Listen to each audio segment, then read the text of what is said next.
333 divine miracle Malayalam ചാരോക്ക റീഡിങ്ങിലേക്ക് എല്ലാവർക്കും സ്വാഗതം. നമ്മൾ ഇന്നിവിടെ നോക്കാൻ പോകുന്നത് നിങ്ങളുടെ പേഴ്സൺ എന്ത് ഇൻറ്റൻഷനിലാണ് ഈ ഒരു റിലേഷൻഷിപ്പിൽ ഇപ്പോൾ നിൽക്കുന്നത്. ആ വ്യക്തിയുടെ മനസ്സിൽ നിങ്ങളെക്കുറിച്ചുള്ള ചിന്ത എന്താണ്, ആറ്റിറ്റ്യൂഡ് എന്താണ്, ഡിസിഷൻ എന്താണെന്നുള്ളതാണ് നോക്കുന്നത്. ഇതൊരു കളക്റ്റീവ് റീഡിംഗ് ആണ്. അതുകൊണ്ട് തന്നെ നിങ്ങൾക്ക് റീസണേറ്റ് ആവുന്നത് മാത്രം നിങ്ങൾ എടുക്കുക. ജനറൽ റീഡിംഗ് ആണ്, ജെൻഡർലെസ് വീഡിയോയാണ്. മെയിൽ ഓർ ഫീമെയിൽ ആർക്ക് വേണമെങ്കിലും കാണാം. കൂടാതെ ഇതൊരു ടൈംലെസ് വീഡിയോ കൂടിയാണ്. നിങ്ങളത് എപ്പോൾ കണ്ടാലും അപ്പോൾ മുതൽ നിങ്ങൾക്കത് റീസണേറ്റ് ആയിരിക്കും. അപ്പോൾ നമുക്ക് റീഡിങ്ങിലേക്ക് പോവാം. Dear archangel, my spirit guide, please give me the right guidance. Please give me the right guidance. Dear archangel, ആ വ്യക്തി എന്ത് ഇൻറ്റൻഷനിലാണ് ഈ ഒരു റിലേഷൻഷിപ്പിൽ നിൽക്കുന്നത്? നിങ്ങളുടെ പേഴ്സൺ എന്ത് ഇൻറ്റൻഷനിലാണ് ഈ ഒരു റിലേഷൻഷിപ്പിൽ നിൽക്കുന്നത്? Please give me the right guidance. Please give me the accurate guidance. ഇവിടെ 9 ഓഫ് പെൻറ്റക്കിൾസ് എന്നുള്ളതാണ് കിട്ടിയിട്ടുള്ളത്. കൂടുതലായിട്ട് ഇപ്പോൾ നിങ്ങൾക്കൊരു വാല്യൂ തരാനായിട്ട് ആ വ്യക്തി ആഗ്രഹിക്കുന്നുണ്ട്, ഒരു സ്റ്റെബിലിറ്റി തരാനായിട്ട് ആഗ്രഹിക്കുന്നുണ്ട്. അത് വലിയൊരു കാര്യമാണ്. കാരണം സ്റ്റെബിലിറ്റി ഇല്ലാതിരുന്ന, സ്റ്റേബിൾ അല്ലാതിരുന്ന, ഓൺ ആ ഒരു സിറ്റുവേഷൻ ഇല്ലാതിരുന്ന, എന്താണ് ഡിസിഷൻ എടുക്കേണ്ടതെന്ന് വ്യക്തതയില്ലാത്തൊരു റിലേഷൻഷിപ്പ് ആയിരുന്നു നിങ്ങളുടേതെങ്കിൽ, അതായത് ഒരു കാര്യവും ആ വ്യക്തി നിങ്ങളോട് പറയുന്നില്ല, നിങ്ങൾ ചോദിച്ചുകൊണ്ടേയിരിക്കുന്നു എന്താണ് ഡിസിഷൻ, എന്താണ് നിങ്ങളൊന്നും സംസാരിക്കാത്തത്. ആ ഒരു സാഹചര്യത്തിൽ നിങ്ങൾക്കൊരു വാല്യൂ തന്നുകൊണ്ട് ഈ ഒരു റിലേഷൻഷിപ്പ് സ്റ്റേബിളാക്കാൻ ആ വ്യക്തി ആഗ്രഹിക്കുന്നുണ്ട്. ഒരുപക്ഷെ ഒരുപാട് അട്രാക്ഷൻ ആദ്യമായിട്ട് കണ്ടപ്പോൾ തോന്നിയിട്ടുള്ള ഒരു റിലേഷൻഷിപ്പ് ആയിരിക്കാം ഇത്. മുൻപ് എവിടെയോ ഈ വ്യക്തിയെ കണ്ടിട്ടുണ്ട് എന്നുള്ള ഒരു തിരിച്ചറിവ് നിങ്ങളുടെ സോളിന് ഉണ്ടായിട്ടുണ്ടാവാം. ഒരുപക്ഷെ നിങ്ങളുടെ സോൾ പർപ്പസ് തന്നെ ഒരു സ്പിരിച്വൽ റീയൂണിയൻ ആയിരിക്കാനുള്ളൊരു സാധ്യതയുണ്ട്. ഈ ഒരു സ്റ്റെബിലിറ്റിക്ക് വേണ്ടിയിട്ട് ഈ വ്യക്തി, അതായത് നിങ്ങളുടെ പേഴ്സൺ, ഒരു വഴി അന്വേഷിക്കുകയാണ്. ഒരുപക്ഷെ നിങ്ങൾ നോ കോണ്ടാക്ട് സിറ്റുവേഷനിലായിരിക്കാം, കുറച്ച് ഒന്ന് അകന്ന് നിൽക്കുന്ന സിറ്റുവേഷൻ ഈ ഒരു റിലേഷൻഷിപ്പിൽ ഉണ്ടായിരിക്കാം, അതായത് ഒരു സെപ്പറേഷൻ പീരീഡിലായിരിക്കാം. അതായത് ഒരു ട്വിൻ കണക്ഷനൊക്കെ ആണെന്നുണ്ടെങ്കിൽ ഒരു സെപ്പറേഷൻ വരും. അപ്പോൾ മുതലാണ് നിങ്ങൾ ഒരു ഹീലിംഗ് ആകാൻ തുടങ്ങുന്നത്, നിങ്ങളുടെ ആ ഒരു സ്പിരിച്വൽ ജേണി ആരംഭിക്കുന്നത്. ആ ഒരു സെപ്പറേഷനിലാണ് നിങ്ങൾ ഒരുപാട് കാര്യങ്ങൾ പഠിക്കുന്നത്. അപ്പോൾ തിരിച്ച് ഈ ഒരു സെപ്പറേഷനിൽ നിന്നുകൊണ്ട് ഒരു സ്പിരിച്വൽ റീയൂണിയന് വേണ്ടിയിട്ട് നിങ്ങളുടെ പാർട്ട്ണർ റെഡി ആകുന്നതായിരിക്കാം. ഇതിനോടകം തന്നെ ഒരുപാട് വേദനകളിലൂടെ നിങ്ങൾ കടന്നു പോയിട്ടുണ്ടായിരിക്കാം. അപ്പോൾ ഇവിടെ കിങ് ഓഫ് പെൻറ്റക്കിൾസ് എന്ന് പറയുന്നതും നിങ്ങളുടെ റിലേഷൻഷിപ്പിൽ നിന്ന്, അതായത് നിങ്ങൾ കണ്ടു, സംസാരിച്ചു, അടുപ്പത്തിലായി, ആ ഒരു സമയത്ത് നിങ്ങളെ ഒരു ഫാമിലി ആക്കണം, അതായത് നിങ്ങളെ ആ വ്യക്തിയുടെ കൂടെ ചേർക്കണം, ഒരു കമ്മിറ്റ്മെൻറ്റിലേക്ക് റിലേഷൻഷിപ്പ് വരണം എന്ന ഉദ്ദേശത്തോടു കൂടി തന്നെയാണ് ഈ ഒരു റിലേഷൻഷിപ്പ് ആരംഭിച്ചിട്ടുള്ളത്. അതായത് ആദ്യത്തെ ആ ഒരു സമയത്ത് പോലും നിങ്ങളെ വിട്ടുകളയണമെന്നോ ചേർത്ത് നിർത്തണ്ട എന്നുള്ള ഒരു ഇൻറ്റൻഷനും ഈ ഒരു റിലേഷൻഷിപ്പിൽ ഉണ്ടായിരുന്നില്ല. അതുപോലെ തന്നെ നിങ്ങൾക്ക് വാല്യൂ തന്നുകൊണ്ടാണ് ഈ ഒരു റിലേഷൻഷിപ്പ് ആരംഭിച്ചിട്ടുള്ളത്. അല്ലാതെ നിങ്ങളെ ചീറ്റ് ചെയ്യണം, നിങ്ങളെ മാറ്റി നിർത്തണം, അങ്ങനെ ഒരു ഉദ്ദേശവും നിങ്ങളുടെ വ്യക്തിക്ക് ഉണ്ടായിരുന്നിരിക്കില്ല. ഒരുപക്ഷെ ആ വ്യക്തിക്ക് ഒരു കാർമ്മിക പാർട്ട്ണർ ഉണ്ടായിരിക്കണം. അപ്പോൾ ആ ഒരു സിറ്റുവേഷനിൽ പോലും ആ വ്യക്തി നിങ്ങളെ മറന്നിട്ടല്ല ഈ ഒരു റിലേഷൻഷിപ്പിലേക്ക് വന്നിട്ടുള്ളത്, അല്ലെങ്കിൽ നിങ്ങളുടെ സാഹചര്യങ്ങളെ ഇതാണ് എന്ന് മനസ്സിലാക്കി തന്നെയാണ് ഈ ഒരു റിലേഷൻഷിപ്പിലേക്ക് വന്നിട്ടുള്ളത്. ഒരുപക്ഷെ നിങ്ങൾ ആ വ്യക്തിയെ ഫിനാൻഷ്യലൊക്കെ ഒരുപാട് ഹെൽപ്പ് ചെയ്തിട്ടുണ്ടാവാം. നിങ്ങൾ ഒരുപാട് ആ വ്യക്തിക്ക് വാല്യൂ കൊടുക്കുകയും ഒരുപാട് സ്നേഹിക്കുകയും ചെയ്തിട്ടുണ്ടായിരിക്കാം. ഈ വ്യക്തിയിൽ നിന്ന് ഒരു കമ്മിറ്റ്മെൻറ്റ് നിങ്ങൾ തീർച്ചയായിട്ടും പ്രതീക്ഷിച്ചിട്ടുണ്ടാവണം. ഇവിടെ ഈ വ്യക്തിക്ക് ഈ വ്യക്തിയുടേതായിട്ടുള്ള ചില പോരായ്മകളുണ്ട്. ഒരുപക്ഷെ ഈ വ്യക്തി കുറച്ച് മെച്യൂരിറ്റി കുറവുള്ളൊരു വ്യക്തിയായിരിക്കണം. ചിലപ്പോൾ നിങ്ങളെക്കാളും ഏജ് കുറവോ അല്ലെങ്കിൽ സെയിം ഏജോ ഒക്കെ ആയിരിക്കാനുള്ളൊരു സാധ്യത, അല്ലെങ്കിൽ 1-2 വയസ്സ് അങ്ങോട്ടും ഇങ്ങോട്ടും വ്യത്യാസമുള്ളൊരു വ്യക്തിയായിരിക്കണം. ഇവിടെ ഈ വ്യക്തി യഥാർത്ഥത്തിൽ നിങ്ങളുടെ ആ ഒരു മാനസികാവസ്ഥ മനസ്സിലാക്കുന്നില്ല.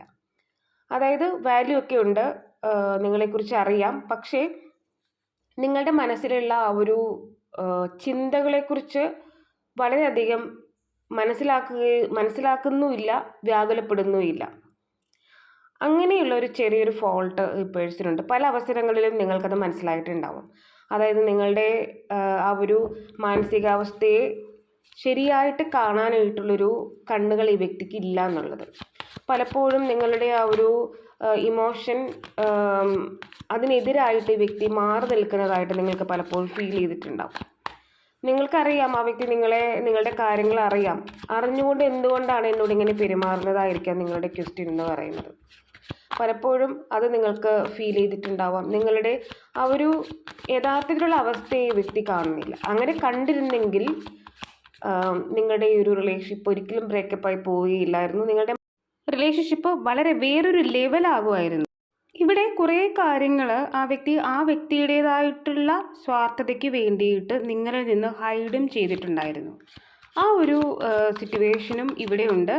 അതും നിങ്ങളുടെ ആ ഒരു ഈ വ്യക്തിയുടെ ഇൻറ്റൻഷനിൽ വരുന്ന കാര്യമാണ്. കാരണം ഒരു തുറവിയില്ലാത്തൊരു മനസ്സിൻ്റെ ഉടമയാണ് ആ പേഴ്സൺ. അപ്പം ഒരുപക്ഷെ വേറൊരു വ്യക്തി ആളിൻ്റെ ജീവിതത്തിലുണ്ട്, അല്ലെങ്കിൽ അങ്ങനെ ആ ഒരു സിറ്റുവേഷനിൽ നിൽക്കുകയാണ്. അവിടെയും ഇമ്പോർട്ടൻസ് കൊടുക്കേണ്ടതായിട്ടുള്ള സിറ്റുവേഷനുണ്ട്. പക്ഷേ അതിൻ്റെ യഥാർത്ഥത്തിലുള്ള വശങ്ങൾ എന്താണെന്നുള്ളത് നിങ്ങളോട് പറയുന്നില്ല. അതിനെ ഹൈഡ് ചെയ്യാണ്. ഒരു പക്ഷേ നിങ്ങളോട് പറയാൻ മടിയായതുകൊണ്ടായിരിക്കാം. നിങ്ങളോട് യഥാർത്ഥത്തിലുള്ള കാര്യങ്ങൾ തുറന്നു പറയുകയാണെന്നുണ്ടെങ്കിൽ നിങ്ങൾ തീർച്ചയായിട്ടും അതിനൊരു പ്രതിവിധി കണ്ടെത്തിയേനെ, അല്ലെങ്കിൽ ആ വ്യക്തിക്ക് അനുകൂലമായിട്ട് നിങ്ങൾ സംസാരിച്ചേനെ, അല്ലെങ്കിൽ പ്രവർത്തിച്ചേനെ. ആ ഒരു കാര്യമാണ് ആ വ്യക്തി നഷ്ടപ്പെടുത്തിയിട്ടുള്ളത്, അല്ലെങ്കിൽ ഹൈഡ് ചെയ്തുകൊണ്ട് നഷ്ടപ്പെടുത്തിയിട്ടുള്ളത്. കാരണം നിങ്ങൾക്ക് ആ വ്യക്തി എന്ന് പറയുന്നത് വളരെയധികം ഇമ്പോർട്ടൻ്റ് ആണ്. അത് ആ വ്യക്തിയെ മനസ്സിലാക്കിയിട്ടില്ല എന്നുള്ളതാണ്. ഇവിടെ അഡ്വഞ്ചേഴ്സ് എന്ന് പറയുമ്പോൾ ആ പേഴ്സൺ ഈ ഒരു റിലേഷൻഷിപ്പ് ഏത് വിധേനയും തുടങ്ങാൻ ആഗ്രഹിക്കുന്നു എന്നുള്ളതാണ്. ആ വ്യക്തിയെ സംബന്ധിച്ച് അത് വളരെ ബുദ്ധിമുട്ടാണ്. പക്ഷേ എന്നിരുന്നാലും ഈ ഒരു റിലേഷൻഷിപ്പ് തുടങ്ങാനായിട്ട് ആ വ്യക്തി ആഗ്രഹിക്കുന്നു എന്നുള്ളതാണ് സത്യം. അതാണ് അഡ്വഞ്ചർ. അതായത് വളരെ ബുദ്ധിമുട്ടാണ്. അത് തന്നെയുമല്ല, കുറച്ച് സാഹസികത ഈ ഒരു റിലേഷൻഷിപ്പിൽ കൊടുക്കേണ്ടതുണ്ട്. എന്നിരുന്നാലും നിങ്ങളാണ് ആ ഒരു ബ്രൈറ്റ് ഫ്യൂച്ചർ എന്ന് ആ വ്യക്തി കരുതുന്നുണ്ട്. അത് വലിയൊരു കാര്യമാണ്. കാരണം നിങ്ങളെ മനസ്സിലാക്കിയിട്ടാണ് ആ വ്യക്തി നിങ്ങളിലേക്ക് വരുന്നത്. ഇവിടെ നിങ്ങളിലേക്ക് വരിക എന്ന് പറയുന്നത് വളരെയധികം ബുദ്ധിമുട്ടാണ് എന്ന് പറഞ്ഞതിൻ്റെ കാരണം ആ വ്യക്തി ഒരുപാട് ഫൈറ്റ് ചെയ്യേണ്ടതായിട്ടുള്ള സിറ്റുവേഷൻസ് ഉണ്ട്. ഒരുപക്ഷെ ആ വ്യക്തിയുടെ ജീവിത സാഹചര്യങ്ങൾ അതിന് അനുകൂലമല്ലാത്തതായിരിക്കാം, അല്ലെങ്കിൽ ജോലി സംബന്ധമായിട്ടുള്ള സ്ട്രെസ്സും ടെൻഷനും ഒക്കെ ആ വ്യക്തിക്ക് ഉണ്ടായിരിക്കാം. ഈ രണ്ട് സാഹചര്യങ്ങളിലും ആ വ്യക്തി പിടിച്ചു നിൽക്കുകയാണ്, ഫൈറ്റ് ചെയ്തിട്ടാണ് പിടിച്ചു നിൽക്കുന്നത്. ഒന്ന്, ആ വ്യക്തിയുടേതായിട്ടുള്ള ഫാമിലി പ്രോബ്ലംസ് ഉണ്ട്. കൂടാതെ ജോലി സംബന്ധമായിട്ടുള്ള ഫിനാൻഷ്യൽ പ്രോബ്ലംസ്, ജോലി സംബന്ധമായിട്ടുള്ള തിരക്കുകൾ, സ്ട്രെസ്സ് ഒക്കെയും ഉണ്ട്. അപ്പോൾ ഈ രണ്ട് സാഹചര്യങ്ങളെയും ഫൈറ്റ് ചെയ്തിട്ടാണ് ആ വ്യക്തി നിങ്ങളിലേക്ക് വരാനായിട്ട് ആഗ്രഹിക്കുന്നത്. അല്ലെങ്കിൽ അങ്ങനെയൊരു സിറ്റുവേഷൻ ഈ വ്യക്തിയുടെ ജീവിതത്തിൽ ഉണ്ടെന്നുള്ളത് തന്നെയാണ്. ഇനി നിങ്ങൾ ഒരു പക്ഷേ ഈ ഒരു റിലേഷൻഷിപ്പിൽ ഹീൽ ചെയ്യുന്നുണ്ടായിരിക്കാം.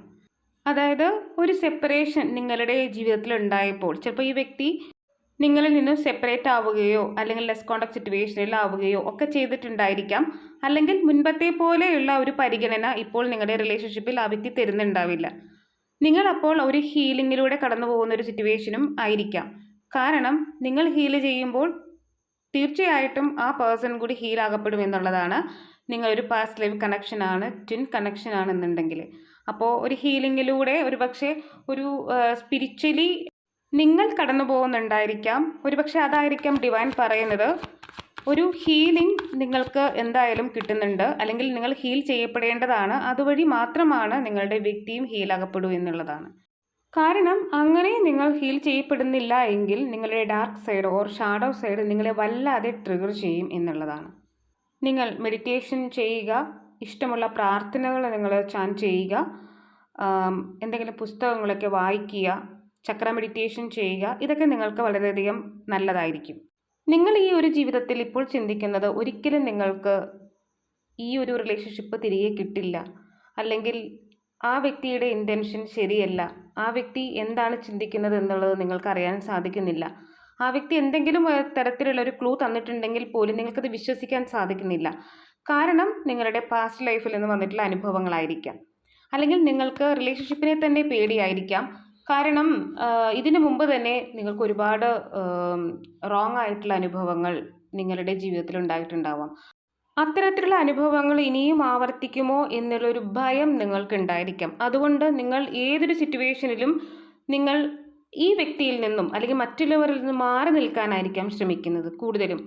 അതായത് നിങ്ങളുടെ പാർട്ട്ണർ തെറ്റ് ചെയ്താലും നിങ്ങളതൊന്നും ശ്രദ്ധിക്കാതെ നിങ്ങൾ പരമാവധി ക്ഷമിക്കുകയും മാറി നിൽക്കുകയും ചെയ്യുന്ന സിറ്റുവേഷൻ ഉണ്ടായിരിക്കാം. കാരണം ഈ ഒരു റിലേഷൻഷിപ്പ് ബ്രേക്കപ്പായി പോകരുത് എന്ന് നിങ്ങൾ ചിന്തിക്കുന്നുണ്ട്. ഇനി നേരത്തെയുള്ള അനുഭവങ്ങൾ ഇനിയും ജീവിതത്തിൽ ഉണ്ടാകരുതേ എന്നുള്ള പ്രാർത്ഥനയോടുകൂടിയായിരിക്കാം നിങ്ങൾ നിൽക്കുന്നത്.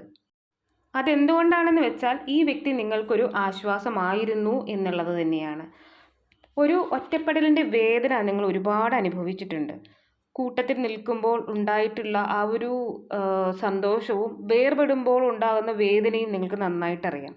അതുകൊണ്ട് ഒരിക്കലും ഈ വ്യക്തി നിങ്ങളെ വിട്ടിട്ട് പോകരുതെന്നാണ് നിങ്ങൾ പ്രാർത്ഥിക്കുന്നത്. അതുകൊണ്ട് തന്നെ ആ വ്യക്തിയുടെ ഭാഗത്ത് എന്ത് തെറ്റുണ്ടായാലും നിങ്ങളത് കണ്ടില്ല എന്ന് നടിക്കുകയാണ് ഇത്രയും കാലം ചെയ്തുകൊണ്ടിരിക്കുന്നത്. നിങ്ങൾക്ക് അത്തരത്തിലുള്ള വേദന ഇനിയും അനുഭവിക്കാൻ വയ്യ. അതാണ് അതിൻ്റെ ഒരു സത്യം എന്ന് പറയുന്നത്. അതുകൊണ്ട് തന്നെ സൈലൻ്റ് ആയിട്ട് എല്ലാം ക്ഷമിക്കുന്ന ഒരു സിറ്റുവേഷൻ നിങ്ങളുടെ ലൈഫിൽ ഇപ്പോൾ ഉണ്ടായിരിക്കാം. ഒരുപാട് തെറ്റുകൾ ചെയ്യുന്നുണ്ട് ആ പേഴ്സൺ എന്ന് നിങ്ങൾ അറിഞ്ഞിട്ടും മിണ്ടാതെ ഇരിക്കുന്നൊരു സിറ്റുവേഷൻ ഉണ്ടായിരിക്കും. കാരണം ആ വ്യക്തി കള്ളങ്ങൾ പറയുന്നുണ്ട്, അത് നിങ്ങൾക്കറിയാം. തെറ്റ് ചെയ്യുന്നുണ്ട്, അതെല്ലാം അറിയാം. ക്ഷമിക്കുകയാണ്. ഒന്നും നിങ്ങൾ സംസാരിക്കുന്നില്ല, ഒന്നും ചോദ്യം ചെയ്യുന്നില്ല. ആ ഒരു സിറ്റുവേഷൻ ഇവിടെ ഉണ്ടായിരിക്കാം. ചിലപ്പോഴൊക്കെ ചോദ്യം ചെയ്താലും നേരായിട്ടുള്ള ആ ഒരു മറുപടി ഈ വ്യക്തിയിൽ നിന്ന് കിട്ടുന്നുണ്ടാവില്ല. പക്ഷേ ഉടനെ തന്നെ ഈ ഒരു സിറ്റുവേഷൻസ് എല്ലാം മാറും. നിങ്ങളുടെ ആ ഒരു ആഗ്രഹങ്ങൾ എന്താണോ അതെല്ലാം പൂവണിയും. കാരണം ഈ വ്യക്തി ഇപ്പോൾ നിങ്ങളിലേക്ക് ഒരു ക്ലാരിറ്റി തന്നുകൊണ്ട്, നിങ്ങൾക്ക് കുറച്ച് സത്യങ്ങൾ പറഞ്ഞുകൊണ്ട് ഈ വ്യക്തി നിങ്ങളെ സപ്പോർട്ട് ചെയ്യാൻ വേണ്ടിയിട്ട് സ്റ്റെബിലിറ്റിയോടുകൂടി നിങ്ങളെ വൈഫ് ഓർ ഹസ്ബൻഡ് എന്ന് കരുതിയാണ് നിങ്ങളുടെ ഒരു റിലേഷൻഷിപ്പിലേക്ക് കടന്നു വരുന്നത്. അത് അത്രത്തോളം മനോഹരമായിട്ടുള്ളൊരു അനുഭവം നിങ്ങൾക്ക് തരാൻ വേണ്ടിയിട്ടാണ്. നെക്സ്റ്റ് ഫ്യൂച്ചർ എന്ന് പറയുമ്പോൾ വളരെ ഡെഫിനറ്റായിട്ട് നിങ്ങൾക്ക് നല്ലൊരു അനുഭവമാണ് നിങ്ങൾക്ക് ലഭിക്കാൻ പോകുന്നത്. ഒരുപാട് ബർഡൻ ഉള്ള സിറ്റുവേഷൻ ആ വ്യക്തിയും ഫേസ് ചെയ്തിട്ടുണ്ട്. അതേസമയം തന്നെ നിങ്ങളും ഫേസ് ചെയ്തിട്ടുണ്ട്. കാരണം ഇതൊരു ട്വിൻ കണക്ഷൻ ആയതുകൊണ്ട് തന്നെ ആ വ്യക്തിയുടെ ജീവിതത്തിൽ എപ്പോഴൊക്കെയാണോ മോശം അനുഭവങ്ങൾ ഉണ്ടായിട്ടുള്ളത് അത്തരത്തിലുള്ള അനുഭവങ്ങൾ തന്നെ നിങ്ങളും ഫേസ് ചെയ്തിട്ടുണ്ടാവും. ഈ വ്യക്തിയും ഒരുപാട് മോശപ്പെട്ട അനുഭവത്തിലൂടെ കടന്നു വന്നിട്ടുള്ളൊരു പേഴ്സൺ ആയിരിക്കാനുള്ള സാധ്യതയുണ്ട്. അതുകൊണ്ട് തന്നെ എന്താണ് റിലേഷൻഷിപ്പിൻ്റെ ഭാരപ്പെടൽ എന്നുള്ളത് ഈ വ്യക്തിക്ക് നന്നായിട്ടറിയാം. അതുപോലെ തന്നെ ഇവിടെ വളരെ പ്രധാനപ്പെട്ടൊരു കാര്യം എന്ന് പറയുന്നത് നിങ്ങളുടെ ഹൃദയം ഇപ്പോൾ എന്താണ് നിങ്ങളോട് മന്ത്രിക്കുന്നത് അത് തന്നെയാണ് ശരി. എന്താണ് നിങ്ങളുടെ ഹൃദയം ഈ സമയം ഈ റീഡിംഗ് കേൾക്കുന്ന സമയത്ത് ഈ ഒരു റിലേഷൻഷിപ്പിനെ കുറിച്ച് പറയുന്നത് എന്ന് നിങ്ങൾ ശ്രദ്ധിക്കുക. പോസിറ്റീവായിട്ടാണ് നിങ്ങൾക്ക് തോന്നുന്നതെങ്കിൽ തീർച്ചയായിട്ടും പോസിറ്റീവായിട്ടുള്ള ഔട്ട്കം ആയിരിക്കും ലഭിക്കുന്നത്. അതുകൊണ്ട് പോസിറ്റീവായിട്ട് മാത്രം ചിന്തിക്കുക. ഈ സമയം തന്നെ ഈ ഒരു റിലേഷൻഷിപ്പ് മാനിഫെസ്റ്റ് ആകട്ടെ. കാരണം ചേഞ്ച് എന്നുള്ളതാണ് നെക്സ്റ്റ് കിട്ടുന്ന കാർഡ് എന്ന് പറയുന്നത്. വലിയൊരു മാറ്റമാണ് നിങ്ങളുടെ റിലേഷൻഷിപ്പിൽ നിങ്ങളുടെ ജീവിതത്തിൽ വരാൻ പോകുന്നത്. ആ ഒരു മാറ്റം എന്ന് പറയുന്നത് വളരെ അധികം നല്ലതായിരിക്കും. നിങ്ങൾക്ക് പോസിറ്റീവായിട്ടുള്ള ഒരു മാറ്റമാണ് നിങ്ങളിലേക്ക് വരുന്നത്. അത് ഇപ്പോൾ തന്നെ നിങ്ങൾ ചിന്തിക്കുക. തീർച്ചയായിട്ടും നിങ്ങളുടെ വ്യക്തി അതാരും ആയിക്കോട്ടെ, ഹസ്ബൻഡ് ആയിക്കോട്ടെ, വൈഫ് ആയിക്കോട്ടെ, ലവർ ആയിക്കോട്ടെ, നല്ല ഇൻറ്റൻഷനോട് കൂടിയാണ് നിങ്ങളുടെ ജീവിതത്തിൽ വന്നിട്ടുള്ളത്, നിൽക്കുന്നത്. ഈ ഒരു സ്പ്രെഡ് നമ്മളോട് പറയുന്നൊരു കാര്യം വളരെ നല്ല ഒരു ഇൻറ്റൻഷനോട് കൂടി തന്നെയാണ് ആ പേഴ്സൺ നിൽക്കുന്നത് എന്നുള്ളതാണ്. നിങ്ങളുടെ ഈ വ്യക്തി വേറെ ഏതൊരു സിറ്റുവേഷനിലായിരുന്നെങ്കിലും ആ വ്യക്തിക്ക് ഇപ്പോൾ ആ വ്യക്തിയുടെ ചിന്തകളിൽ പോലും ഒരു വ്യതിയാനം ഉണ്ടാകുന്നില്ല. ഉറച്ച ബോധ്യത്തോടു കൂടി തന്നെയാണ് പേഴ്സൺ നിങ്ങളുടെ ലൈഫിലേക്ക് വരുന്നത് എന്ന് തന്നെയാണ് ഈ കാർഡ്സ് സൂചിപ്പിക്കുന്നത്. ക്ലാരിറ്റിക്ക് വേണ്ടിയിട്ട് ഒറാക്കിൾ കാർഡ് കൂടി എടുക്കുന്നുണ്ട്. ഇവിടെ എന്ത് ഇൻറ്റൻഷനാണ് ആ പേഴ്സണുള്ളത് എന്നുള്ളതാണ്. ആ വ്യക്തി ഇവിടെ ഒരുപാട് ചിന്തിച്ചിട്ടുണ്ട് നിങ്ങളുടെ റിലേഷൻഷിപ്പിനെ കുറിച്ച്. അതായത് റെസ്റ്റ് ആൻഡ് റെജുവിനേറ്റ് എന്ന് പറയുന്നത് വളരെയധികം ആലോചിച്ച ശേഷമാണ് ആ വ്യക്തി എന്ത് ഡിസിഷൻ എടുത്തുവോ അത് വളരെ ഉറപ്പിച്ചാണ് എടുത്തിട്ടുള്ളത് എന്നുള്ളതാണ്. സ്പിരിച്വൽ സ്ട്രെങ്ത് ആ വ്യക്തിക്ക് മനസ്സിലായിട്ടുള്ളൊരു കാര്യം എന്താണെന്ന് വെച്ചാൽ ഇതൊരു സ്പിരിച്വൽ കണക്ഷനാണ് എന്നുള്ളതാണ്. ദൈവികമായിട്ടുള്ളൊരു പ്രൊട്ടക്ഷൻ ഈ ഒരു റിലേഷൻഷിപ്പിൽ ഉള്ളതുകൊണ്ടാണ് പരസ്പരം അകന്നു പോകാൻ സാധിക്കാതെ വീണ്ടും തിരികെ വരുന്നതെന്നും. സ്പിരിച്വൽ യൂണിയൻ അതാണ് കാണിച്ചിട്ടുള്ളത്. അതിന് വേണ്ടിയിട്ടാണ് നിങ്ങൾ ഈ ഒരു ഭൂമിയിൽ ജന്മമെടുത്തിട്ടുള്ളതായിരിക്കാം. അല്ലെങ്കിൽ ആ ഒരു സ്പിരിച്വൽ സ്ട്രെങ്ത് ആ വ്യക്തി ഫീൽ ചെയ്തിട്ടുണ്ട്. ചിലപ്പോൾ ആ വ്യക്തി മെഡിറ്റേറ്റ് ചെയ്യുന്ന ആളായിരിക്കാം, നിങ്ങൾ മെഡിറ്റേഷൻ ചെയ്യുന്ന ആളായിരിക്കാം. എന്തായാലും ഒരു മെഡിറ്റേഷൻ്റെ ഒരു ആവശ്യം ഇവിടെ ഉണ്ട് എന്നുള്ളത് നേരത്തെ പറഞ്ഞിട്ടുണ്ട്. ഇവിടെ ഒരു സ്പിരിച്വൽ സ്ട്രെങ്ത് ആണ് കിട്ടുന്നത്, അതുകൊണ്ട് സ്പിരിച്വൽ യൂണിയൻ ആണ് കിട്ടുന്നത്. അപ്പോൾ തീർച്ചയായിട്ടും ഇത് നിങ്ങൾ ഈ ഒരു യൂണിയനിലേക്ക് വരും എന്ന് തന്നെയാണ് കാർഡ്സ് സൂചിപ്പിക്കുന്നത്. ഇനി നമുക്ക് ആ വ്യക്തിയുടെ മെസ്സേജ് നമുക്ക് നോക്കാം. എന്താണ് ഇപ്പോൾ നിങ്ങളോട് പറയാനായിട്ട് ആഗ്രഹിക്കുന്നത് എന്നുള്ളത്. I feel romance for you. എനിക്ക് നിന്നോട് പ്രണയം തോന്നുന്നു എന്നുള്ളതാണ് പറയുന്നത്. I am trying to improve myself. ഞാൻ എന്നെ തന്നെ നവീകരിക്കാൻ ശ്രമിക്കുകയാണ്. You are more than just a friend. നീ എനിക്കൊരു ഫ്രണ്ട് മാത്രമല്ല. We both know what fault it was. നമുക്ക് രണ്ടുപേർക്കും അറിയാം എന്ത് തെറ്റാണ് സംഭവിച്ചതെന്ന് രണ്ടുപേർക്കും അറിയാം. I know you trust me. അതായത് എനിക്കറിയാം നീ എന്നെ വിശ്വസിക്കുമെന്ന് എനിക്കറിയാം. എൻ്റെ കാര്യങ്ങൾ ഇതൊക്കെയാണെന്നുള്ളത് നിനക്ക് വ്യക്തമായിട്ട് അറിയാമെന്നുള്ളത് എനിക്കറിയാം. അപ്പോൾ നീ എന്നെ വിശ്വസിക്കുമെന്ന് എനിക്ക് മനസ്സിലായിട്ടുണ്ട്. ഇവിടെ പേഴ്സണൽ നെയിം ടി എന്നാണ് കിട്ടിയിട്ടുള്ളത്. ഐ എന്ന് കിട്ടിയിട്ടുണ്ട്, ജെ എന്ന് കിട്ടിയിട്ടുണ്ട്, ക്യു എന്ന് കിട്ടിയിട്ടുണ്ട്, V, M, E, L, C എന്ന് കിട്ടിയിട്ടുണ്ട്, ഇസഡ്, കെ, ഡി. അപ്പോൾ ഇതൊക്കെയാണ് പേഴ്സൻ്റെ നെയിമിൽ ലെറ്റേഴ്സ് ആയിട്ട് കിട്ടിയിട്ടുള്ളത്. നിങ്ങൾക്കത് റീസണേറ്റ് ആകുന്നുണ്ടോ എന്നുള്ളത് നോക്കുക. ഫെബ്രുവരി മന്ത് ബർത്ത് മന്ത് ആവാം, ഡിസംബർ മന്ത് ബർത്ത് മന്ത് ആവാം, 2 എന്നൊരു ഡേറ്റ് ബർത്ത് ഡേറ്റ് ആവാം. സെപ്റ്റംബർ മന്ത് നിങ്ങൾക്ക് ഇമ്പോർട്ടൻ്റ് ആണ്. റെഡ് കളർ നിങ്ങൾക്ക് ഇഷ്ടമായിരിക്കാം, ചേരുന്ന കളറായിരിക്കാം.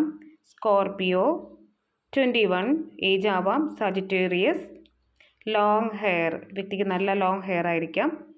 ഫാമിലി, ഒരുപക്ഷെ ഫാമിലി തേർഡ് പാർട്ടി ആയിട്ട് വരാം. ഓറഞ്ച് കളർ, 11 എന്നൊരു ഡേറ്റ്. പാരൻസ്, എസ്പെഷ്യലി പാരൻസും എഗെയിൻസ്റ്റായിട്ട് നിന്ന് റിലേഷൻഷിപ്പ് ബ്രേക്കപ്പ് ആയി പോയതായിരിക്കാനുള്ളൊരു സാധ്യതയുമുണ്ട്. 23 നിങ്ങളുടെ ഏജ് ആവാം. 8 എന്നൊരു ഡേറ്റ് നിങ്ങൾക്ക് ഇമ്പോർട്ടൻ്റ് ആണ്, ബർത്ത് ഡേറ്റ് ആവാം. ലിയോ, 26 നിങ്ങളുടെ ഏജ്. ബ്ലാക്ക് കളറ് നിങ്ങൾക്ക് വ്യക്തിക്ക് ഇഷ്ടമായിരിക്കാം. City, October month birth month ആവാം. അപ്പോൾ ഇത്രയും ക്ലൂസ് ഉണ്ട്. നമുക്കിനി പ്ലേസസ് ആണ് എടുക്കാനുള്ളത്. കുറേ പ്ലേസ് താഴെ വീണ് പോയിട്ടുണ്ട്, നമുക്ക് നോക്കാം. കോഴിക്കോട്, ഇടുക്കി, കാസർഗോഡ്, ബാംഗ്ലൂർ, തിരുവനന്തപുരം. അപ്പോൾ ഇതൊക്കെയാണ് പ്ലേസസ് ആയിട്ട് കിട്ടിയിട്ടുള്ളത്. നിങ്ങൾക്കത് റീസണേറ്റ് ആകുന്നുണ്ടോ എന്നുള്ളത് നോക്കുക. ഇനി നമുക്ക് യൂണിവേഴ്സൽ മെസ്സേജസ് ആണ് എടുക്കാനുള്ളത്. യൂണിവേഴ്സ് ഇപ്പോൾ നിങ്ങളോട് എന്താണ് പറയാനായിട്ട് ആഗ്രഹിക്കുന്നത്, നിങ്ങളുമായിട്ട് എന്ത് കണക്ഷനാണ് വരുന്നത് എന്നുള്ളതാണ് നോക്കുന്നത്. എന്താണ് നിങ്ങളെ ഗൈഡ് ചെയ്യുന്നത്. ഇവിടെ മാസ്റ്റർ ബുദ്ധ, ഇൻക്രീസ്ഡ് അവെയർനെസ്, നിങ്ങളുടെ അവെയർനെസ് കൂടുന്നു, നിങ്ങൾക്ക് തിരിച്ചറിവുകൾ വരുന്നു. ഡീപ്പ് കണക്ഷൻ, അതായത് ഡിവൈനുമായിട്ടൊരു ഡീപ്പ് കണക്ഷൻ. കാരണം നിങ്ങൾ ഹീലിങ്ങിലൂടെ കടന്നു പോകുന്നുണ്ടായിരിക്കാം. നിങ്ങൾക്ക് ഒരുപാട് കണക്ഷൻ തോന്നുവാണ്. സ്പിരിച്വാലിറ്റിയിലേക്ക് നിങ്ങൾ വരാണ്. ഒരു അവേക്കനിങ് പീരീഡിലായിരിക്കാം ഒരുപക്ഷെ നിങ്ങളുള്ളത്. Trust your inner voice. Yes, നിങ്ങളുടെ ഹൃദയം ഇപ്പോൾ എന്താണ് പറയുന്നത് അതിനു വേണ്ടി ചെവിയോർക്കുക. അതാണ് സത്യം, അതാണ് നിങ്ങളിലേക്ക് അട്രാക്റ്റ് ചെയ്യപ്പെടുന്നത്. അതുകൊണ്ട് അതിനെ നിങ്ങൾ ശ്രദ്ധിക്കുക. ഇവിടെ സെക്കൻഡ് കാർഡായിട്ട് കിട്ടിയിട്ടുള്ളത് Gaia, earth connection. Be mindful of the planet, come back to earth. നിങ്ങൾ ഗ്രൗണ്ടിങ് ഒക്കെ നിങ്ങൾക്ക് നല്ലതാണ്. നിങ്ങൾ ചെരുപ്പൊന്നും ഇല്ലാതെ നിങ്ങൾ ഭൂമിയിലൂടെ നടക്കുകയും ഭൂമിയുമായിട്ടൊരു കണക്ഷൻ ഉണ്ടാവുകയും ചെയ്യുന്നത് നിങ്ങൾക്ക് വളരെയധികം നല്ലതായിരിക്കും എന്നുള്ളതാണ്. അതാണ് ഡിവൈൻ മെസ്സേജ്. അപ്പോൾ ഒരുപക്ഷെ നിങ്ങളുടെ ആ ഒരു റൂട്ട് ചക്ര ബാലൻസ്ഡ് അല്ലാത്ത സിറ്റുവേഷനും ഉണ്ടായിരിക്കാം നിങ്ങൾക്ക്. അപ്പോൾ നിങ്ങൾ ചക്ര മെഡിറ്റേഷനൊക്കെ ചെയ്യുന്നത് വളരെ നല്ലതാണ്. ഒരുപക്ഷെ ഈ ഒരു സ്പിരിച്വൽ ജേണിയിൽ നിങ്ങൾക്കത് അത്യാവശ്യവുമായിരിക്കാം. അപ്പോൾ ഇതൊക്കെയാണ് നിങ്ങൾക്കുള്ള റീഡിംഗ്. നിങ്ങൾക്ക് എൻ്റെ റീഡിംഗ് ഇഷ്ടമാവുകയാണെങ്കിൽ ലൈക്ക് ചെയ്യുക, ഷെയർ ചെയ്യുക, സബ്സ്ക്രൈബ് ചെയ്യുക. നിങ്ങളുടെ സപ്പോർട്ടാണ് കേട്ടോ എൻ്റെ മോട്ടിവേഷൻ. ആർക്കെങ്കിലും പേഴ്സണൽ റീഡിംഗ് ആവശ്യമുണ്ടെങ്കിൽ ഡിസ്ക്രിപ്ഷൻ ബോക്സിൽ ഞാൻ നമ്പർ കൊടുത്തിട്ടുണ്ട്. നിങ്ങൾക്ക് എന്നെ മെസ്സേജ് ചെയ്യാവുന്നതാണ്. ഞാനിടുന്ന വീഡിയോസ് എല്ലാം തന്നെ കിട്ടുന്നതിന് വേണ്ടി സബ്സ്ക്രൈബ് ചെയ്യുന്നതിനൊപ്പം തന്നെ ബെൽ ഐക്കൺ കൂടി ഒന്ന് പ്രസ് ചെയ്തേക്കുക.